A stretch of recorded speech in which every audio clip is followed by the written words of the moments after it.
Haleluya. Shalom bagi Bapak Ibu yang dikasihi oleh Tuhan. Shalom.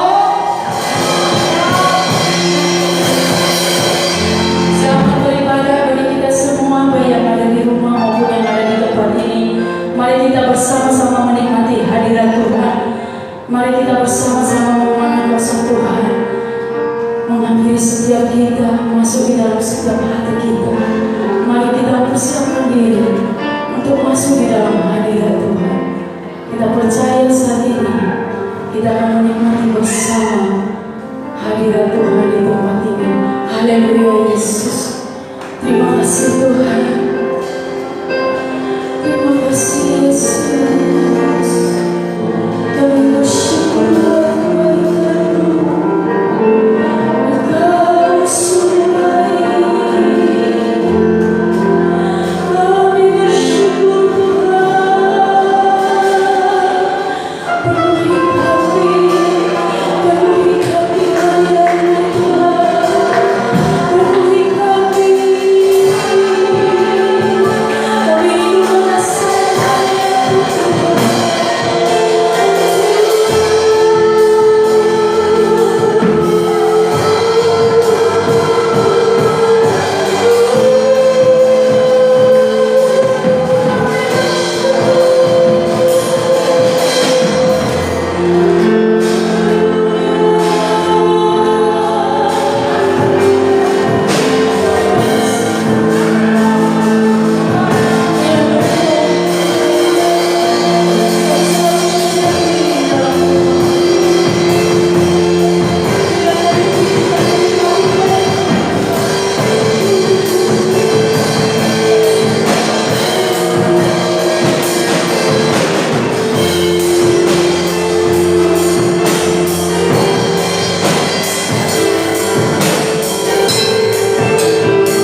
dengan pujian dari utara ke selatan.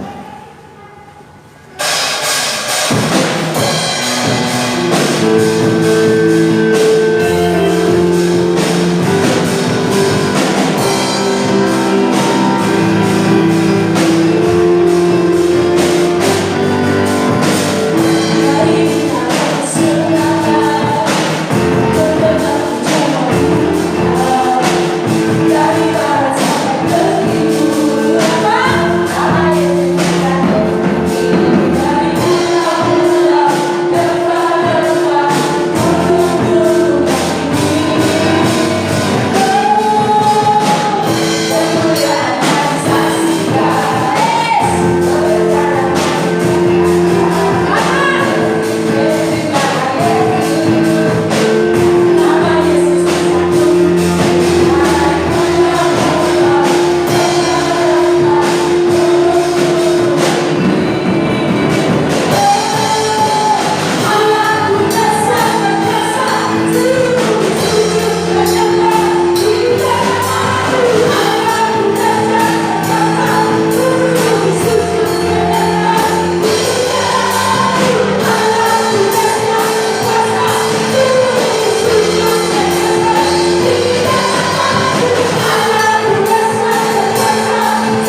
jarang gitu.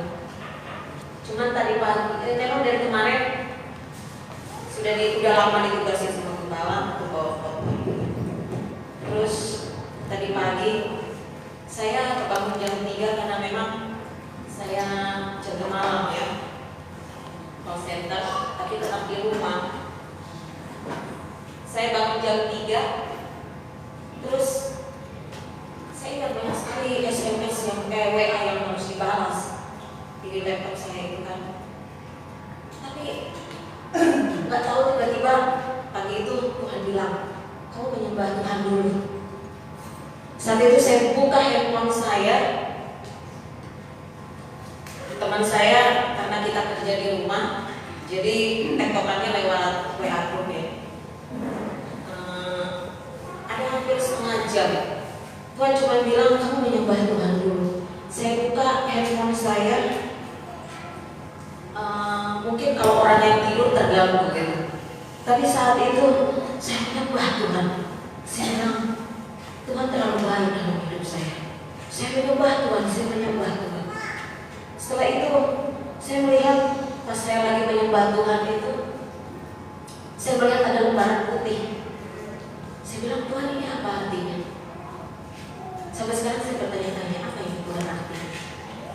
Ketika saya menyembah Tuhan, saat itu cuma ditampilkan lembaran putih. Sampai teman saya bilang, wah Tika, WA-nya belum dibalas katanya. Oh iya saya bilang. Saat itu saya sampai saya baca fokus nggak fokus, tapi saya mesti melayani jiwa-jiwa ya. Saya tanya-tanya Tuhan apa ya artinya? Jadi cuma lembaran putih yang Tuhan berikan. Saat itu setengah jam saya menyembah Tuhan. Makanya tadi kenapa terbawa suasana itu? Karena memang tadi pagi saya terpancing dengan penyembahan.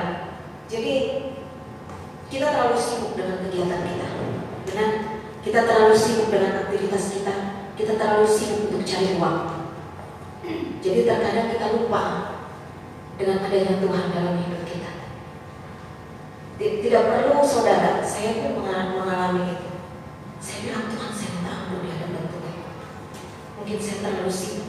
Jadi saat setengah jam saya menyembah Tuhan itu air mata luar biasa. Tapi Tuhan cuma tunjukkan lembaran itu. Tapi saya percaya ada maksud Tuhan. Saya belum cerita juga sama suami saya sendiri. Tapi Tuhan itu baik. Amin. Tema bulan ini Gembala memberikan tema selama 3 bulan adalah pemerintah dan penginjilan. Kita buka dalam Matius 11 ayat 28 sampai dengan 30. Matius 11 ayat 28 sampai dengan 30. Yang sudah mendapatkannya bisa katakan amin. Marilah kepadaku semua yang letih lesu dan berbeban berat, aku akan memberi kelegaan kepadamu. Pikulah kuk yang kupasang dan belajarlah padaku, karena aku lemah lembut dan rendah hati, dan jiwamu akan mendapat ketenangan. Sebab kuk yang kupasang itu enak dan bebanku pun ringan. Saya ke tema yaitu menjadi murid Kristus. Ingin menjadi orang Kristen yang dewasa rohani, kita meninggalkan kekanak-kanakan kita. Amin. Ingin menjadi orang Kristen yang dewasa rohani, kita meninggalkan hal-hal yang tidak sesuai dengan firman Tuhan. Suatu saat ada guru sekolah minggu berbicara di depan anak-anak sekolah minggu, bilangnya begini. Dia berbicara tentang indahnya surga. Bagaimana itu surga? Di surga ada jalannya beremas, ada kolam renang, apa lagi katanya? Ada betah. Gurunya sekolah minggu bilang gini, pokoknya di surga itu enak katanya. Kalian mau berenang bisa berenang katanya gitu. Di rumah kalian nggak punya kolam renang kan katanya. Di surga ada kolam renang kata gurunya. Nah, terus itu, terutama katanya ada Tuhan Yesus kata guru sekolah minggu itu. Terus siapa yang mau ke surga? Angkat tangan anak-anak. Terus ada satu anak tidak mengangkat tangan. Guru sekolah minggunya mengatakan apa? Anak yang manis, kenapa tidak mengangkat tangan? Katanya. Tidak mau ke surga. Si anaknya bilang, Bu guru, kata mama, saya nggak boleh ke surga.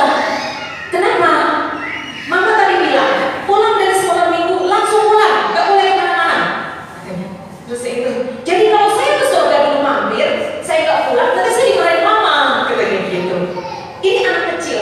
Pola pikir anak kecil berbeda dengan pola pikirnya orang dewasa. Benar? Ya kan? Tuhan berbicara tentang perkara rohani. Terkadang kita tidak memahami apa yang Tuhan bicarakan. Kita hanya menangkap secara jasmania. Seperti anak kecil ini. Dia pikir surga itu kios kali ya. Ini anak kecil. Ini pola pikirnya anak kecil. Tuhan mau kita menjadi muridnya yang berpikir secara dewasa rohani. Sehingga saya katakan, di dalam pendewasaan itu ada proses dalam pembentukan. Kenapa ada proses pembentukan? Pembentukan karakter dan proses hidup kita. Selama kita hidup, kita masih diproses Tuhan. Tapi selama kita minta ke Tuhan, Tuhan panggil saya, kita tidak diproses lagi oleh Tuhan. Sekarang tinggal pilih, mau dipanggil Tuhan atau mau hidup. Kalau mau hidup, kita akan menemui masalah. Tapi kalau nggak mau hidup, kalau mau dipanggil Tuhan, kita tidak akan mendapatkan masalah. Jadi jangan mengatakan, Tuhan, kenapa ada masalah? Kenapa nggak selesai masalahnya? Saya mau cerita ya sedikit. Tadi pagi jam 3, sekitar jam 4 subuh, ada orang yang telepon. Bilang begini, Shalom Ibu, Shalom. Saya bilang, ada apa? Terus dia anak muda. Dia bilang begini, Ibu, saya sudah berdoa panjang lebar. Setiap hari saya berdoa. Setiap hari. Saya berdoa itu nggak pernah dijawab Tuhan. Satu pun nggak ada yang dijawab Tuhan. Terus saya tanya. Terus saya merasa kalau Tuhan itu memang hidup saya itu penuh dengan masalah. Tidak akan selesai hidup saya sampai mati pun tidak akan selesai dengan masalah. Memang iya, saya bilang kamu hidup penuh dengan masalah, tidak akan selesai hidup kamu. Terus itu dia bilang, tapi kenapa Tuhan itu tidak pernah menjawab doa saya? Saya minta ini, saya minta itu, saya minta ini, bla bla bla bla. Tuhan tidak jawab. Dia sebutin satu-satu, dia pengen apa? Terus saya bilang, kamu kayak list belanjaan. Saya bilang begitu. Emang iya Bu ya, kayak list belanjaan? Iya. Kamu kayak list belanjaan loh. Kamu minta ini. Kamu kalau mau beli apa kan pakai list kan, list belanjaan. Saya mau beli ini, saya mau beli itu. Ini yang harus dibeli. Kamu ke Tuhan itu seperti list belanjaan. Kamu pikir Tuhan itu simsalabim? Harusnya begitu Tuhan itu. Katanya Tuhan, katanya juru selamat, katanya penyelamat, katanya harusnya begitu. Itu menurut kamu. Tapi kalau kamu gak penuh masalah, kamu gak akan mengalami prosesnya Tuhan. Terus dia bilang begini, ya sudah, berarti gimana saya mau mati ya supaya gak ada masalah. Lah, saya bingung kan. Masa saya konselor saya bilang suruh mati aja, kan gak mungkin kan. Saya bilang, lah kok kamu jawabnya seperti itu? Saya bilang, kan ibu tadi bilang kalau gak ada masalah lebih baik kita mati kan. Nah terus itu saya bilang, kamu masih mau dipakai Tuhan, berarti harus punya masalah. Tapi Bu, ini satu dia bilang, ketika saya ada masalah, tapi selalu Tuhan tunjukkan mujizat. Lah itu Tuhan jawab, saya bilang begitu kan. Tapi gak sesuai mujizatnya dengan doa saya. Dari situ saya memahami, ternyata pola pikir dia yang salah. Dia seperti anak kecil, mau minta ini, minta itu, minta ini, minta itu. Itu kan persepsi dia, betul nggak?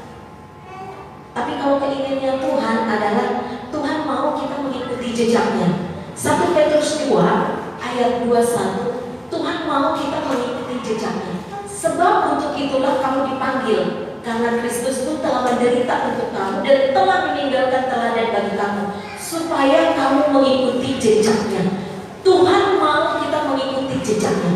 Jejaknya Tuhan, saya mau katakan. Lukas 6 ayat 40, di situ dikatakan di dalam Lukas 6, seorang murid tidak lebih daripada gurunya, tetapi barang siapa yang telah tamat pelajarannya akan sama dengan gurunya. Ini anak-anak ya, anak-anak kecil. Bisa nggak murid lebih pintar dari gurunya? Saya tanya dulu, boleh nggak?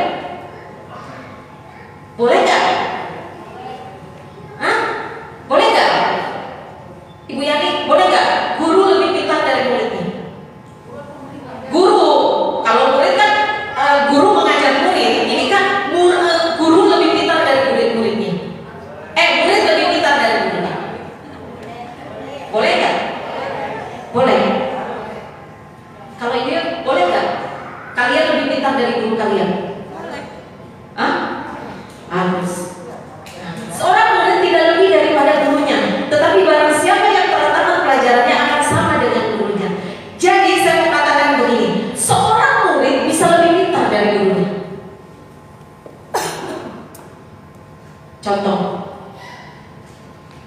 saya kalau setiap bagi rapor nih Michael, guru wali kelasnya selalu bilang begini, aneh Michael ini, aneh kenapa Bu? Apa yang belum dipelajari dia belum pelajari. Jadi kami juga guru nggak capek untuk pelajari. Iya, karena apa? Anak sekolah itu Google itu bener kan? Semua ada di situ, ya kan? Bisa diutak-atik, YouTube juga ada semua. Jadi wajar kalau murid lebih pintar dari gurunya. Tetapi bukan berarti anak sekolah karena murid lebih pintar dari gurunya, bukan berarti murid tidak taat dengan gurunya, benar nggak? Kan ada seorang murid, gue lebih pintar dari guru gue. Ya udah, ngapain gue taat? Waktu itu guru bodoh, nggak bisa kan? Tetapi seorang murid tidak lebih daripada gurunya. Tetapi barang siapa yang telah tamat pelajarannya akan sama dengan gurunya. Murid boleh. Kita perlu belajar seperti Kristus, dewasa dalam pemikiran, dewasa dalam pertimbangan mengambil keputusan, dan memiliki hikmat dalam kehidupan kita. Perlu belajar seperti Kristus, dewasa dalam pemikiran, dewasa dalam pertimbangan saat mengambil keputusan, dan memiliki hikmat dalam hidup. Tetapi orang Kristen susah untuk dewasa. Jangan seperti anak kecil yang punya pemikiran terbatas. Saya mengatakan,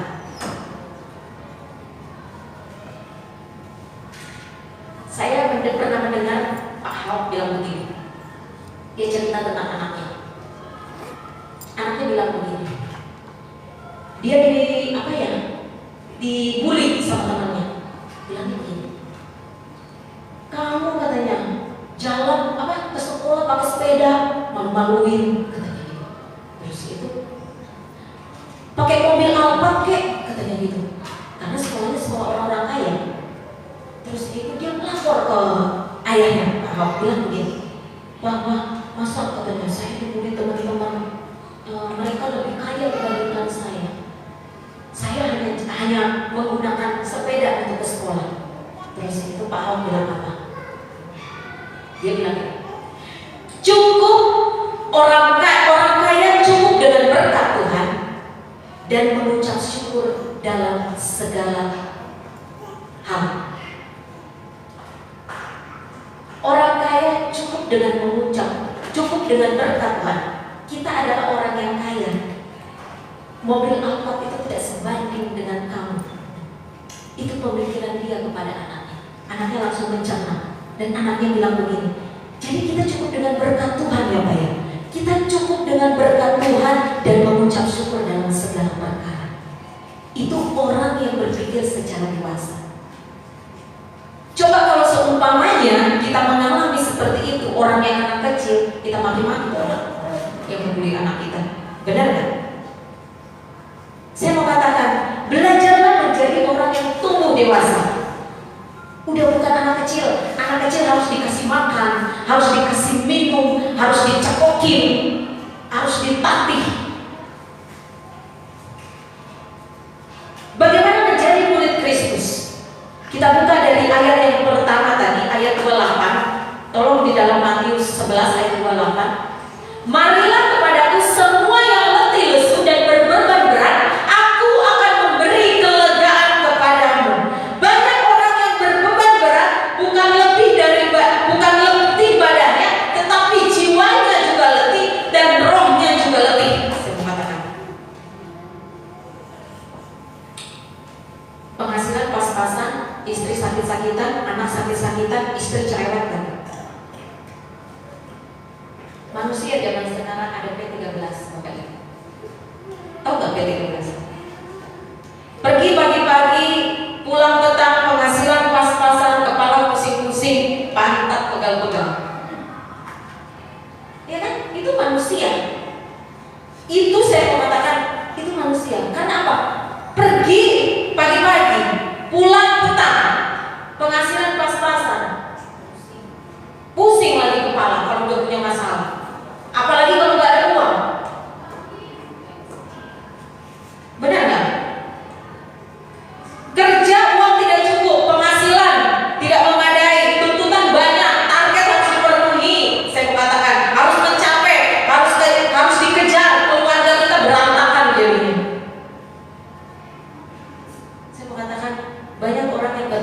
kita butuh kelegaan. Kelegaannya apa? Hanya datang kepada Yesus. Harta Bapak Ibu gak ada apa-apanya. Goncangan terjadi di tahun 2020 dari sampai sekarang. Goncangan ekonomi, semua terjadi. Krisis, saya mau katakan. Krisis satu sisi memiliki sisi di mana kesempatan. Ketika ada masalah, ada kesempatan bagi kita bahwa Yesus adalah jawaban. Coba kalau gak ada krisis, orang semakin sombong. Coba kalau gak ada krisis, orang semakin besar hati. Coba kalau gak ada krisis, orang semakin tinggi hati.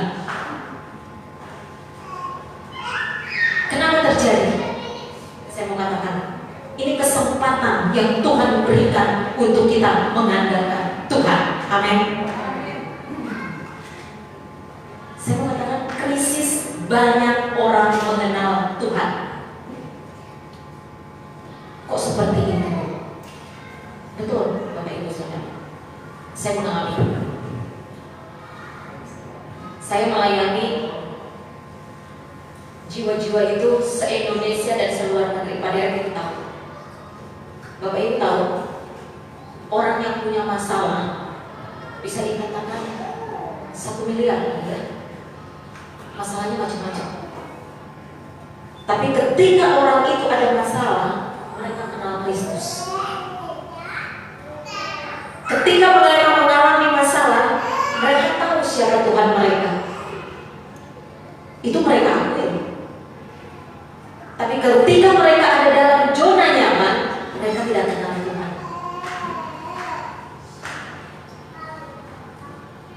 Ada yang bisa bacakan Yohanes 1 ayat 17.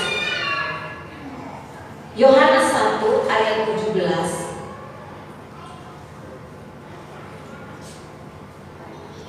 Sebab hukum Taurat diberikan oleh Musa, tetapi kasih karunia dan kebenaran datang oleh Yesus Kristus.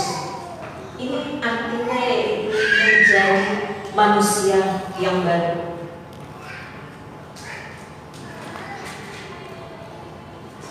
Kita tidak menyadari terkadang masa muda kita pakai dengan hal-hal yang tidak baik. Makanya saya selalu keras sekali, disiplin sekali dengan anak muda. Ketika saya mengatakan masa lalu itu adalah sampah, ya. Jadi jangan ingat dengan masa lalu. Masa lalu itu sampah. Waktu masa muda, mungkin kita menganggap kita orang yang paling cantik, orang yang paling kaya, tapi kita tidak mengenal Kristus secara pribadi. Dulu lagi masa lalu, ketika kita belum mengenal Kristus, saya mau katakan, kita seakan-akan orang yang paling pintar di dunia ini. Pintar berdebat, pintar ngomong, pintar menjawab. Saya mau katakan. Tetapi ketika kita berjumpa dengan Tuhan dan mengenal Tuhan secara pribadi, saya mau katakan, mengenal pribadi Kristus itu mengubah kita menjadi manusia yang baru. Maka bagi anak muda, cintalah dengan Tuhan. Cintalah pelayanan. Masih muda sekarang. Jangan sampai menyesal. Kalau sudah tua nanti, apalagi udah batuk-batuk, terus udah nggak bisa apa-apa. Anak muda sekarang kan generasi sekarang ya, yang lagi benar-benar dibangkitkan generasi muda sekarang. Saya keingat, saya beberapa hari ini mengikuti. Bapak Ibu tahu Pastor Raditya Olwan ya, meninggal dunia. Dia adalah pastornya anak muda. Saya ikuti karena memang dia juga MC di Solusi.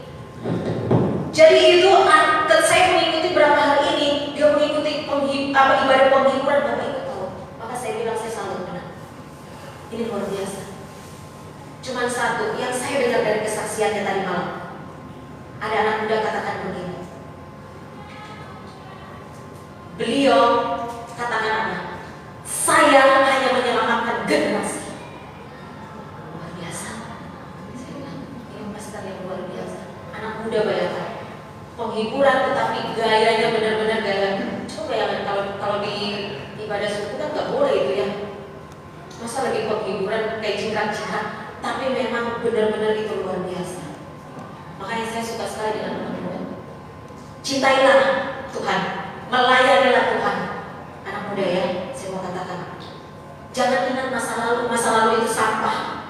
Saya mau katakan, mari mengenal Kristus untuk mengubah engkau menjadi manusia yang baru. Jangan sok-sokan, sok pintar. Saya anak muda, saya sedih jago. Tapi ketika engkau mencintai Tuhan, ketika engkau dari muda sekarang melayani Tuhan sungguh-sungguh, engkau tidak akan sia-sia ketika masa tua. Karena apa? Itu yang akan engkau beritakan kepada anak cucu. Benar gak? Bisa bilang gini, mama dulu melayani Tuhan, mama dulu main keyboard, mama dulu jadi singer, papa dulu jadi gini. Itu warisan buat generasi kita. Amin. Saya katakan, kalau meskipun kita lahir dari keluarga Kristen, bukan jaminan bahwa kita menjadi murid Kristen yang sejati. Benar? Tapi ketika kita mengalami kelahiran yang baru, artinya kita menjadi murid yang sejati. Amin. Yang kedua, meneladani karakter Kristus. Dalam tadi Matius 11 ayat 29, meneladani karakter Kristus. Yang kedua, saya 3 poin ya. Silakan ayat 29. Pikul aku yang kupasang dan belajarlah padaku, karena aku lemah lembut, rendah hati, dan jiwamu akan mendapat ketenangan. Yesus itu lemah lembut, benar. Lemah lembut itu bukan berarti kita lemah ya. Tolong, jangan pikir orang yang lemah lembut itu orang yang lemah. Tidak. Yesus itu rendah hati. Siapa orang yang berani membalikkan meja di bait Allah, memporak-porandakan semua? Mungkin petinju juga nggak berani kali ratusan orang untuk menghajar itu. Tapi hanya siapa? Yesus yang menghadapi orang-orang. Mereka membuat segala sesuatu di bait Allah. Yesus menghadapi orang-orang yang bertobat dari dosa dengan apa? Dengan lemah lembut. Saya mau gambarkan tentang Petrus. Petrus 3 kali menyangkal Yesus. Benar? Sudah murtad, sudah tidak pantas disebut murid Yesus. Benar kan? Tapi saat bangkit, Yesus masih sayang dengan dia. Yesus masih memanggil Petrus. Padahal kalau sudah menyangkal, dia tidak mengakui itu Yesus. Coba Bapak Ibu saudara, anak kita tidak mengakui kita sebagai ibu, kesal nggak? Ini Petrus 3 kali.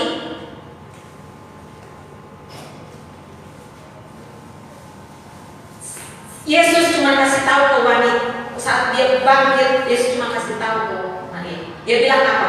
Beritahu kepada murid-muridku dan Petrus, temui aku di Galilea. Kenapa dia masih suruh Petrus? Petrus sadar loh ya gak pantas, tapi Yesus tetap memanggil Petrus. Sama seperti kita pemimpin, ada saja yang menyangkal kita. Benar kan? Pada saat itu, ketika ketemu Petrus, Yesus bertanya 3 kali. Bertanya gini, Simon anak Yunus, apakah engkau mengasihi aku lebih dari mereka? 3 kali, Simon anak Yunus, apakah engkau mengasihi aku? Apakah engkau mengasihi aku? 3 kali Yesus bertanya. Hancur hatinya Petrus.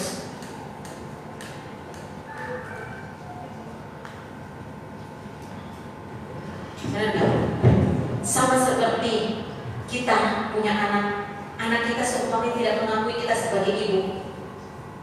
Kita tanya, kamu mengasihi ibu enggak? Dia masih tidak bilang. Kamu mengasihi ibu enggak? Masih tidak jawab. Kamu mengasihi ibu enggak? Tapi dia merasa hancur hati karena dia pernah mengaku tidak mengakui. Saya katakan sama seperti Petrus. Petrus hancur hatinya. Dia menangis. Meneladani karakter Kristus. Begitu baiknya Kristus Tuhan. Saya mau katakan. Dia cuma dalam hatinya dia berkata, Aku tidak akan sia-siakan anugerah kasih karunia dan kebenaran. Luar biasa. Jadi kalau pemimpin disangkal oleh anggotanya, tetap lemah lembut. Amin. Disakiti, dikasari, apalagi diomongin di belakang, tetaplah lemah lembut. Amin. Bagaimana kita belajar merendahkan hati?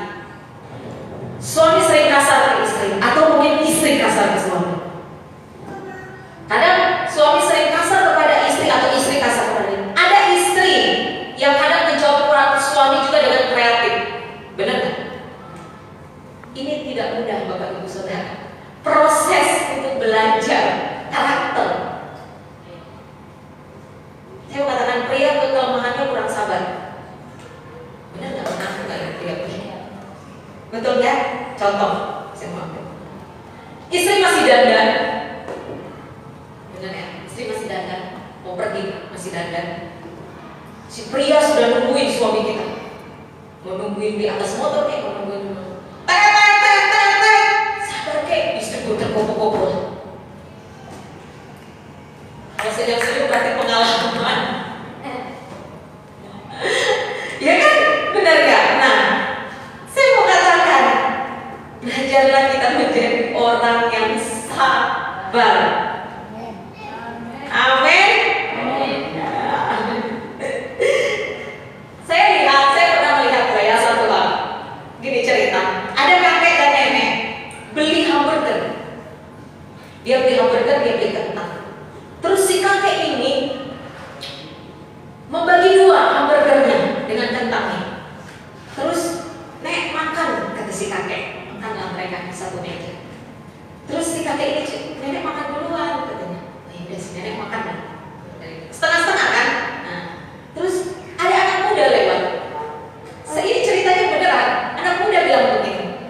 Nah, pikir anak muda ini begini. Kok si kakeknya ngeliatin aja, apa duitnya nggak ada, mau beli lagi gitu beda. Terus dia sampai kasihan banget itu anak muda. Dalam hati anak muda, dia sampai kakek.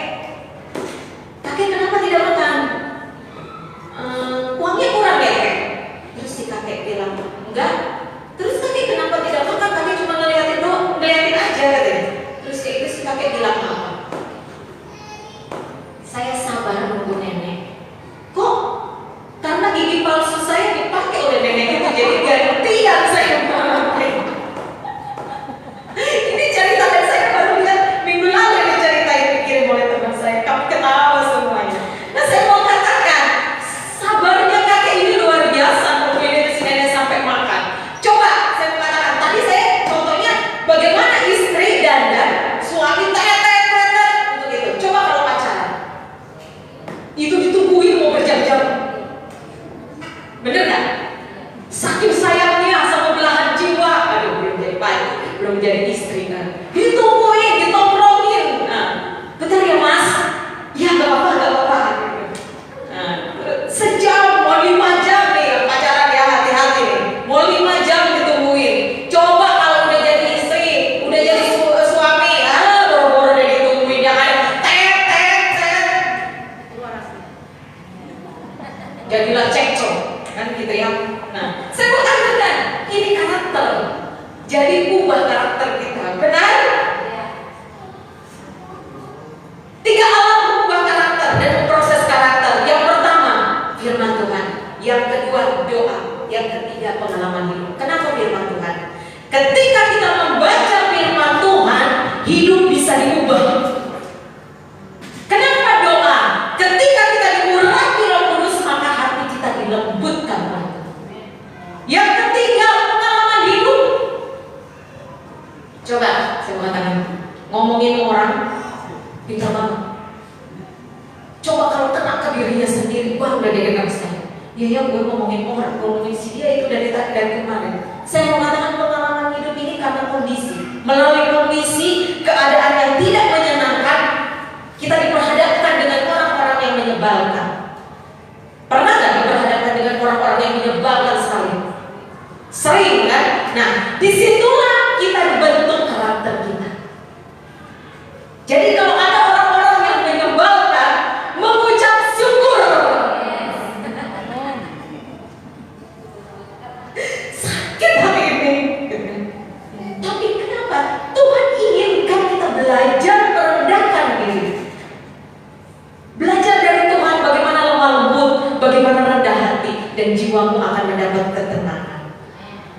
disakiti, menyebalkan sekali ke orang itu, lihat mukanya aja udah enak gitu. Tapi belajar. Yang ketiga, bagaimana kita menjadi murid Kristus, melakukan pekerjaan Kristus. Tuhan mau kita menjadi pelayan Tuhan. Tuhan mau kita menjadi sekerja Allah. Saya mengatakan, membagikan kasih Allah kepada siapapun. Bu Elis sama Pak Derek sudah melakukan hal itu ya, saya suka sekali. Pelayanan jalanan itu gak mudah. Tantangannya luar biasa, apalagi soal dana. Kalau dana nggak keluar, bagaimana? Mereka harus berkumpul dan berdoa, ya kan? Di ayat 30, tolong ya, di ayat 30. Sebab kuk yang kupasang itu, ini terakhir. Sebab kuk yang kupasang itu enak dan bebanku pun ringan. Lebih enak mana, kuk atau beban? Nggak mau kuk dua-duanya. Saya mau katakan gitu ya, kuk itu sapi di ladang dipasang kuk di pundak mereka, benar? Untuk apa? Untuk membajak sawah. Sapi dua ya, dipasang kuk. Ada sapi junior, ada sapi senior.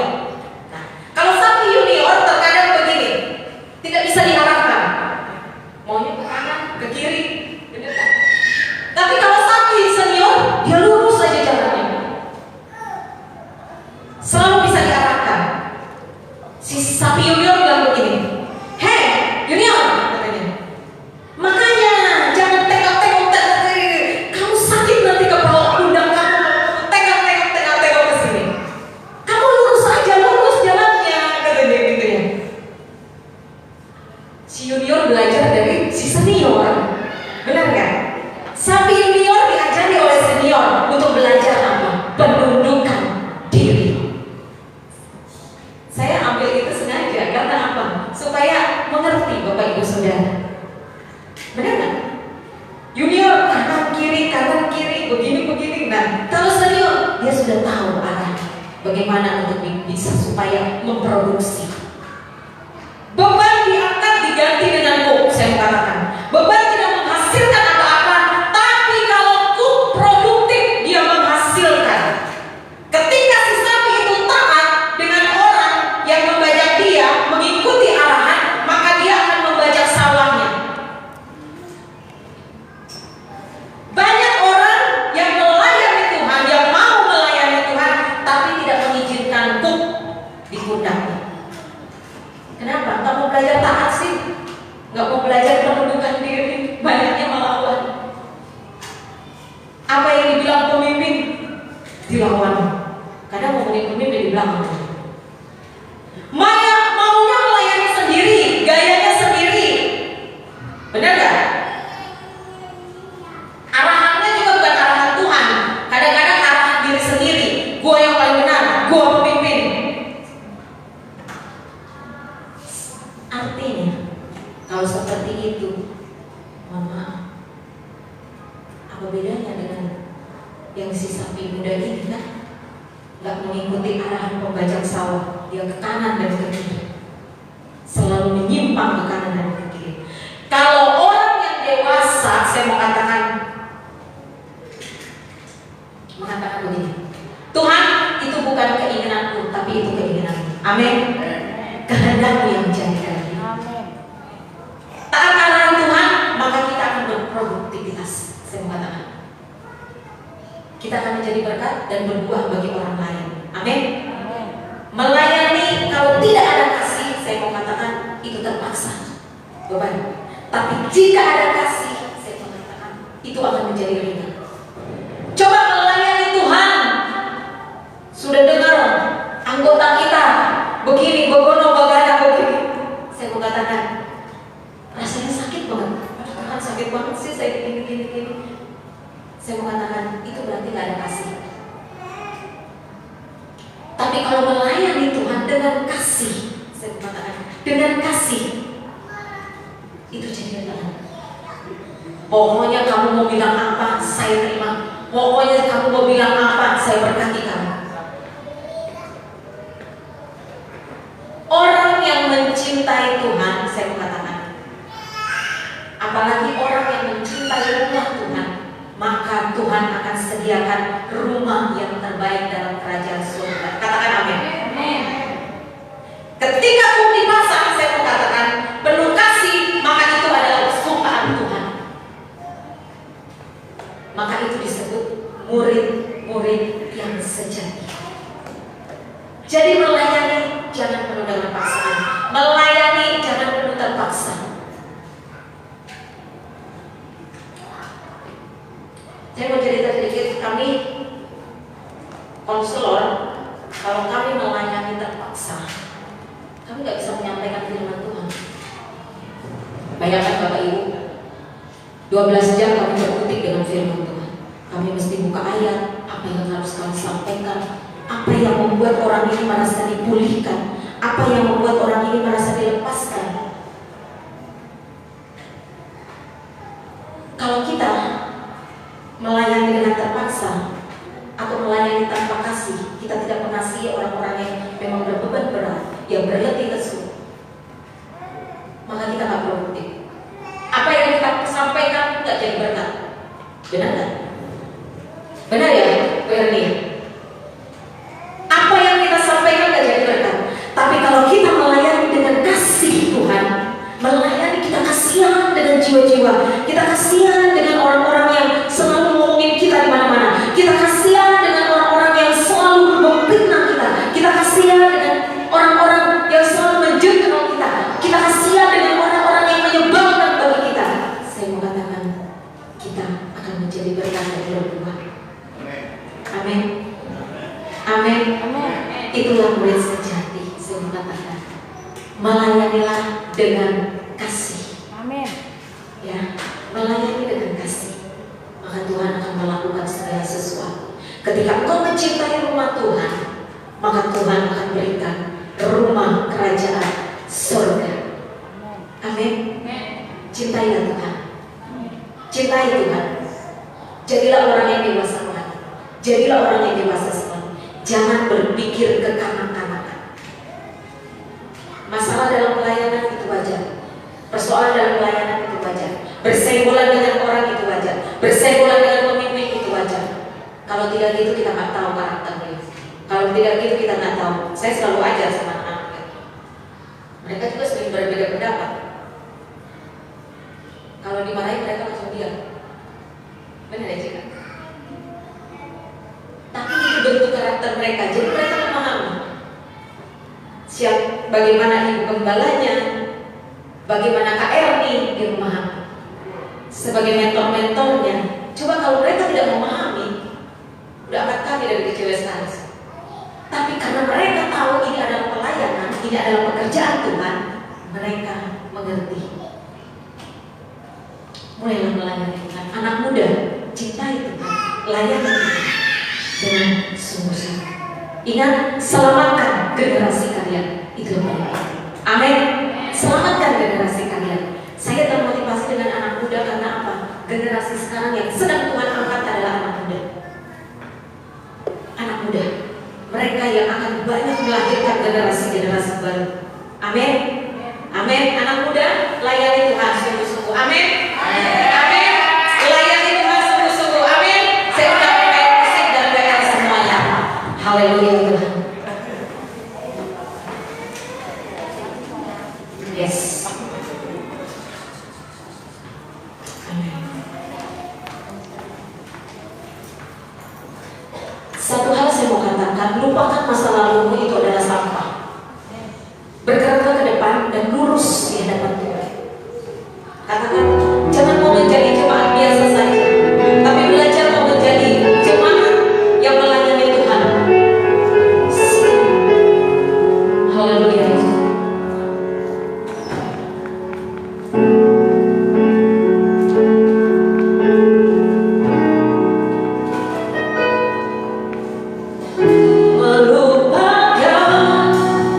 Yang di belakangku, amin.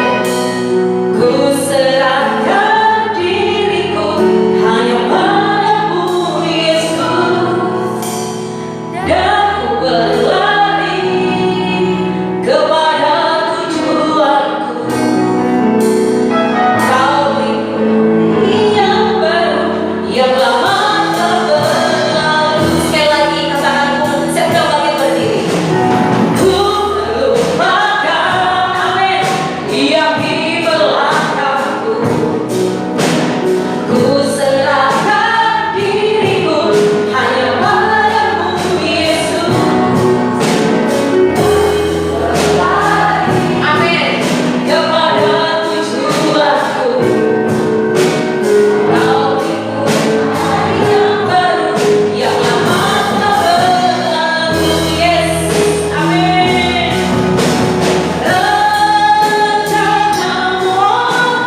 percaya Yesus firman-Mu tidak berlalu begitu saja. Kami akan setiap umat-Mu yang sudah mendengarkan menjadi pelaku oleh dari kebenaran firman-Mu. Tuntun kami dengan kuasa Roh Kudus-Mu untuk menjadi pelaku kebenaran firman-Mu. Berkati juga Tuhan hamba-Mu yang sudah menyampaikan firman-Mu. Kami berdoa di dalam nama Yesus, hikmat Tuhan, otoritas Tuhan akan terus mengalir dalam kehidupan hamba-Mu, dalam pelayanan hamba-Mu, dalam keluarga hamba-Mu. Kami percaya berkat-berkat Tuhan akan mengalir dalam setiap keluarganya. Terima kasih Tuhan Yesus, kami berdoa bagi setiap umat Tuhan yang hadir maupun yang ada di rumah. Kami percaya kami akan mengalami sesuatu yang baru. Kami akan mengalami sesuatu yang baru dari Kristus. Kami akan menerima kuasa Tuhan. Kami akan menerima berkat-berkat Tuhan ketika kami setia di dalam Tuhan. Ajak kami untuk terus fokus kepada Tuhan, untuk memikul setiap pikul beban kami. Kami hanya fokus bahwa Yesus ada bersama dengan kami. Kami tetap berpegang teguh kepada Tuhan. Terima kasih Tuhan Yesus, firman-Mu di dalam nama Yesus kami sudah berdoa.